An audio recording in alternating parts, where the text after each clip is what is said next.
Hello Vietnam, kalian udah tahu kan bagaimana kualitas pemain timnas Indonesia? Yang kalian sebut kualitas pemain naturalisasi Indonesia itu hanya sekelas Asia Tenggara. Saya yakin juga kalau ini bukanlah permainan terbaik timnas Indonesia. Dan juga Jai Ijes, aduh ini grade A banget sih. Mari kita bahas dari sudut pandang penikmat sepak bola, bukan pengamat sepak bola. Alhamdulillah teman-teman, timnas Indonesia berhasil menang walaupun hanya 1-0. Tapi tambahan 3 poin ini benar-benar penting bagi timnas Indonesia. Dan sekarang timnas Indonesia mengantongi 4 poin. Mudah-mudahan aja timnas Indonesia bisa lolos ke fase berikutnya. Saya sangat ingin menyoroti permainan timnas Indonesia. Kenapa saya tadi bilang bahwa ini bukanlah permainan terbaik timnas Indonesia? Yang pertama, khususnya di babak pertama. Saya harus bilang kalau dan harus mengakui timnas Vietnam sangat-sangat unggul. Game plan kita nggak benar, bagaimana setup permainan kita juga nggak jelas. Kita hanya punya satu peluang, itu pun peluang pertama kita berhasil dilakukan oleh timnas Indonesia itu di menit ke-29. Lama banget kita dikurung oleh timnas Vietnam. Dan juga kemungkinan ini karena perbedaan chemistry, adanya Jai Ijes, adanya juga Nathan Cho, dan juga melakukan beberapa pergantian pemain lah, Coach Shin Tae-yong memasukkan hoki dari menit pertama. Ini memperlihatkan bahwa permainan timnas Indonesia ternyata berubah dari timnas Indonesia yang ada saat kualifikasi Piala Asia kemarin. Dan di babak pertama, permainan kita benar-benar nggak jelas. Sangat-sangat nggak jelas. Bahkan saya juga bahas di konten short saya kalau kok bisa timnas Indonesia main kayak gini. Kalau seandainya timnas Indonesia ingin menang, timnas Indonesia ingin merubah permainan, maka di babak kedua Coach Shin Tae-yong harus bisa mengganti beberapa pemain. Dan itu dibuktikan dengan masuknya Pratama Arhan, dengan masuknya Sandy Walsh, dengan masuknya Egy Maulana Fikri. Bagi saya, sepertinya chemistry lebih dapat. Kenapa? Karena mungkin Pratama Arhan, Sandy Walsh, dan juga Egy sudah terbiasa bermain dalam satu tim. Di timnas Indonesia tentunya ya, bukan di klub. Chemistry mereka lebih dapat gitu, sehingga permainan timnas Indonesia lebih cair. Mereka udah tahu bahwa Sandi akan kemana larinya, Pratama Arhan akan kemana larinya. Dan bagi saya, Nathan Cho dan Sain Fatinama akan sangat sulit untuk bisa menggeser seorang Pratama Arhan di wingback kiri. Karena Pratama Arhan lagi-lagi mempunyai kelebihan yang tidak dimiliki oleh pesaing-pesaingnya Nathan Cho dan Sain Fatinama, yaitu lemparan jauhnya. Dan lemparan jauh inilah yang akhirnya juga menyelamatkan timnas Indonesia yang akhirnya tercipta gol dari kaki Egy Maulana Fikri.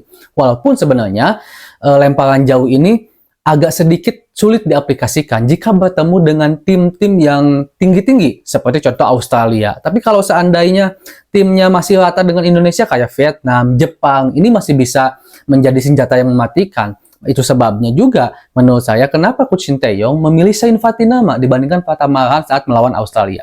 Oke, kembali ke Sandy Walsh. Sandy Walsh juga bermain tampil afik banget. Egy lebih cair banget. Ketika di babak pertama, timnas Indonesia seperti kesulitan. Karena saya juga udah bahas di konten sebelumnya, jangan pernah remehkan Vietnam. Kita punya timnas yang bagus, tapi kita juga harus akui kalau sepak bola Vietnam itu di beberapa tahun terakhir lebih bagus kualitasnya dibandingkan sepak bola timnas Indonesia. Kita harus akui itu teman-teman. Jangan anti untuk mengakui kehebatan lawan kita. Karena Vietnam ternyata benar turun dengan ciri khasnya yang dimana permainan yang benar-benar pressing ketat. Permainan yang cepat. Permainan kaki ke kaki yang cepat. Itu ciri khas Vietnam. Dan Vietnam benar-benar melakukan itu di babak pertama khususnya. Tetapi berbeda cerita. Ketika akhirnya Coach Shin Tae-yong melihat ada sebuah masalah. Ada game plan yang tidak berjalan. Bagaimana Ivar Jenner dan Marcelino pun seperti terlihat kebingungan ya di babak pertama. Sulit sekali untuk mengalirkan bola.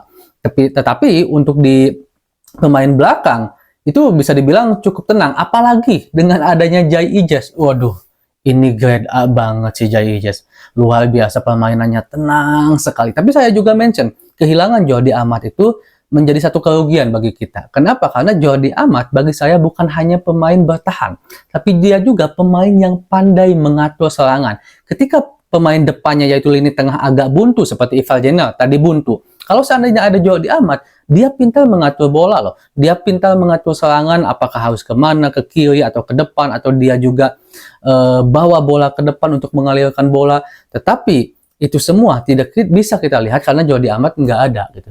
Nah, Jay Ijes kredit dan debut yang sangat-sangat ciamik dan saya yakin akan menjadi perbincangan beberapa hari ke depan tentang permainan Jay Ijes. Dan saya juga sangat bangga ya, timnas Indonesia sangat bersyukur bisa mendapatkan Jay Ijes, teman-teman. Nah, di lini depan babak pertama Hoki Caraka dan Witan tidak bisa menampilkan sesuatu hal yang istimewa, tidak bisa memberikan jawaban yang luar biasa atas kepercayaan yang diberikan oleh Coach Sinteyong. Seharusnya lini depan bisa lebih kuat untuk pegang bola agar ketika lini belakang kan udah bagus nih, mengalirkan bola ke depan atau mengalirkan bola ke lini tengah, lini depan harus bisa pegang bola sehingga para pemain-pemain lain mempunyai waktu untuk membuka ruang. Itu yang sampai detik ini belum dimiliki oleh striker timnas Indonesia kecuali Rafael Strijk. Dan kita tahu ketika Rafael Strijk akhirnya dipaksa untuk menjadi seorang striker murni, dan ini juga udah kita lihat di pertandingan-pertandingan sebelumnya, di babak kedua timnas Indonesia bisa lebih cair. Kenapa? Karena ada satu pemain yang bisa pegang bola lama di depan, sehingga para pemain memiliki waktu untuk membuka ruang ketika mode penyerangan. Dan juga Rafael Strijk kuat pegang bola, dia juga bisa akselerasi ketika bawa bola, sehingga ini sangat penting. Makanya sampai detik ini kita sangat menantikan kan striker yang seperti itu, dan Hoki masih belum punya itu.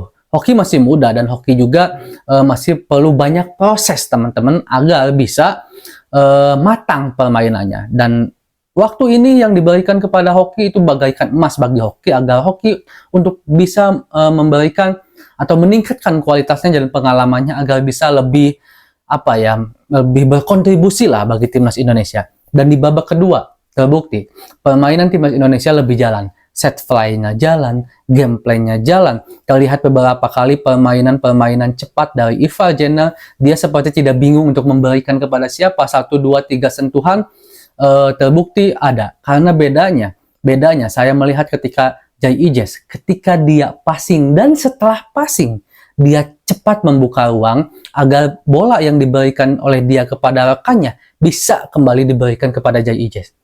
Ini penting banget dan ini salah satu